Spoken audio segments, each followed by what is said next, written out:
In last week's lesson, Solomon led the nation in moving the Ark of the Covenant to a more permanently secure building.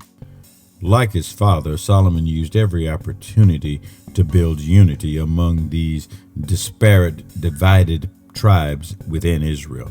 This was no exception to that rule. He was using it to unify the people. Unlike modern leaders, Solomon is a political, a military, and a religious leader. So, with the appearance of the cloud, Solomon used his moral authority to briefly encourage the priests who had come out of the temple from their ministration duties, astonished at the dark cloud that had overshadowed them.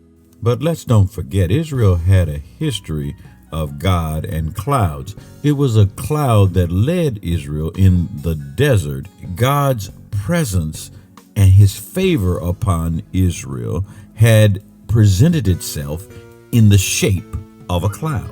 And so this cloud indicates God's presence in the temple built for God. Solomon then turns to face the congregation and address them. The crowd had seen the dark cloud entering the temple. They were afraid, so every man was praying. Solomon, seizing the moment, blessed them. As one with the authority from God, he spoke of peace and he blessed the crowd. He spoke to them about the temple that had just been built and was now being dedicated. As a fervent believer, he began his account thankful and acknowledging that thanks of God's hand over Israel's destiny and God's hand in his life. Generation after generation, it's easy to forget, to water down your journey. But Solomon reminds the people of their historic journey out of Egypt and the unity that these divided tribes had under David. In fact, Solomon alludes here to the fact that David chose Jerusalem as the capital because it was on high ground, and most importantly, it was not claimed by any of the tribes of Israel.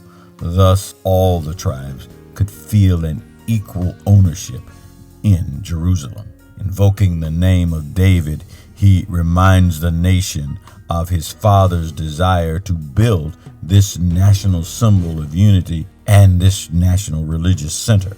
At this point, Solomon is calming and unifying the nation. He's reminding the people, like we often need reminding, that even political events are a part of God's plan. Even events that we do not understand, events that we do not agree with. You recall that God did not let David build the temple, but he did create a Davidic lineage. God did allow Solomon to build this national unifying religious symbol. This also had a political benefit for Solomon because it gave Solomon a basis for saying he continued the great vision of David while also giving him a base from which he could launch his own vision for the nation.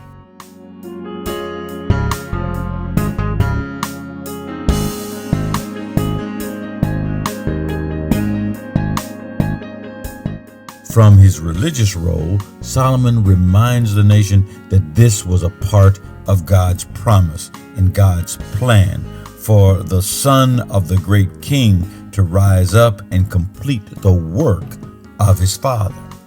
Just as we are drawn to and unified by monuments of past great leaders, the Statue of Liberty, as it says, "Give me your tired, your poor, your huddled masses yearning to breathe free," Solomon's speech seeks to use history and symbolism to remind the people of their common past and their shared values.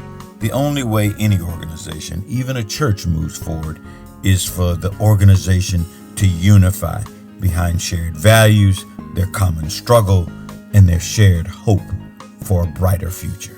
That's the lesson for this week. Have a great week. Bye.